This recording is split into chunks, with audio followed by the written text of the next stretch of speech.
آپ کے گھر میں آپ کا بچہ 12 بجے رات تک موبائل چلاتا ہے، اینڈرائڈ موبائل، فیس بک اور میسنجر اور یوٹیوب پہ لگا ہوا ہے، کتنا آپ نے اپنے گھر کی اس برائی کو روکا ہے؟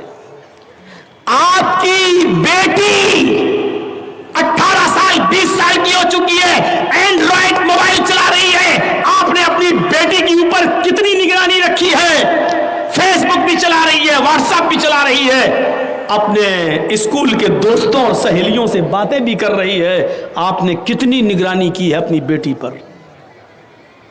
چھوڑ دو بارات 400-500 آدمیوں کی، یہ 300-400 آدمی جتنے بارات میں جاتے ہیں، میں نے کبھی ان کو باراتی کہا ہی نہیں ہے، آج بھی میں کہتا ہوں کہ یہ سب چور ہیں اور ڈاکو ہیں۔ برا لگتا ہے، ہاں، اللہ کے نبی نے فرمایا جب لڑکی والے کی ہاں جب تم کھانا کھانے جاتے ہو، لڑکی والے کے گھر، دخل سارقن و خرج سارقن، چور بن کر داخل ہوتے ہو اور ڈاکو بن کر نکلتے ہو۔ کون سی حدیث ہے جو تمہیں لڑکی والے کے گھر کھانے کی اجازت دیتی ہے؟ بتاؤ تو۔ میری بیٹی ہے، جرجیت صاحب کا کام یہ ہے کہ نکاح پڑھوایا جائے داماد کے ساتھ اور بیٹی کا ہاتھ پکڑ کے داماد کو دعا دے کر رخصت کر دیا جائے۔ داماد کے ساتھ جو چلے آ رہے ہیں 100 200 500 آدمی، ان کو کھلانے کی ذمہ داری مولانا جرجیز کے اوپر نہیں ہے، شریعت نے نہیں دی ہے۔ شرم نہیں آتی؟ کھاتے ہو تو لڑکی والوں کے گھر کھاتے ہو، کھانا چاہیے تو لڑکے والوں کے گھر کھانا چاہیے۔ ولیمہ کرو، کون منع کرتا ہے؟ ولیمے میں 100 آدمی کی دعوت کر رہا ہے، بارات میں 500 آدمی لے جا رہا ہے۔ ولیمہ کر نہ، 500 نہیں 1000 کو بلا، ایک دن ولیمہ کر، دوسرے دن بھی کر، 20 دن ولیمہ کر، شریعت تجھے اجازت دیتی ہے، تجھے خوشی ہے کر، لیکن لڑکی والے پر بوجھ مت بن۔ لڑکی والے نے 18 سال 20 سال پال پوس کر اپنی لڑکی بڑی کر کے تجھے دے دی، بہت بڑا کام کر دیا، یہ بہت بڑی قربانی دے دی، لیکن اس لڑکی کو لینے کے لیے بھی 500 آدمی جائیں، 400 جائیں، یہ چور جائیں۔ اور ڈاکو میں اس لیے کہہ رہا ہوں، وہاں جا گئے، ہاں بیٹھ گئے، معلوم ہے کہ اب بڑا نہیں کھلائے گا۔ کیوں؟ کیونکہ لڑکے کے باپ نے پہلے ہی کہہ دیا 400 لے کے آ رہا ہوں، جہیز میں 2-4 آئٹم کم دے دینا چلے گا، لیکن مہمانوں کی عزت اچھی کر لینا۔ ہمارے ساتھ جو 300 آدمی باراتی آ رہے ہیں نا، ان کی خاطری اچھی طریقے سے کر لینا۔ یہ بھیک مانگنے کی انٹرنیشنل اسٹائل ہے۔ مطلب جانتے ہو کیا ہوا؟ میں جرجیت صاحب کا بیٹے کی شادی، جرجیت صاحب کیا کہہ رہے ہیں سنو، موٹر آئٹم 1-2 کم کر لینا جہیز میں چلے گا، لیکن 250-300 آدمی جو لے کے آ رہا ہے نا، ان کی خاطری ذرا اچھی کر دینا۔ یہ اچھی کر دینے کا مطلب سمجھ رہے ہیں آپ؟ مطلب بڑے کا آئٹم نہیں، سب مٹن رہنا چاہیے، چکن بھی پولٹری والا نہیں، دیسی رہنا چاہیے۔ یہ بھیک مانگنے کی ایک نئی سٹائل ہے، انٹرنیشنل سٹائل۔ اور جو یہ کہتا ہے تو کتنا بڑا امیر بنا ہو، چاہے کتنا ساہوکار، مولوی جرجیز کہتا ہے تو انٹرنیشنل بھکاری ہے، جا، برا لگتا ہے تو لگتا رہے، تیرا امیر پن اور تیرا ساہوکاری پن میرے جوتے کے بوٹ کے نیچے نہیں سمجھتا تجھے کچھ، کیا کرے گا تو میرا کر لے۔ لڑکی والے پر بوجھ بنے گا، لڑکی والے کے یہاں کھانا کھائے گا، لڑکی والے کے ہاں بارات میں 250-300 آدمیوں کو لے کے جائے گا، لڑکی والے کے پر کوئی ذمہ داری عائد نہیں ہوتی ہے کہ وہ سب کو کھلائے۔ اس چیز کو ختم کریے سماج سے۔ اور انٹرنیشنل بھکاریوں کو دیکھیے، کون بائک دے دینا، میرا لڑکا 5 لاکھ کی دکان پہ بیٹھتا ہے، تو 50,000 کی بائک بھی نہیں دے سکتا؟ ابے کٹورا لے کے بھیک مانگنا۔ دروازے پر جرجیز کے جب کوئی لنگڑا آدمی آتا ہے تو 10 روپے دینے میں فخر ہوتا ہے کہ چلو پیروں سے معذور ہے، کمانے کے لائق نہیں ہے۔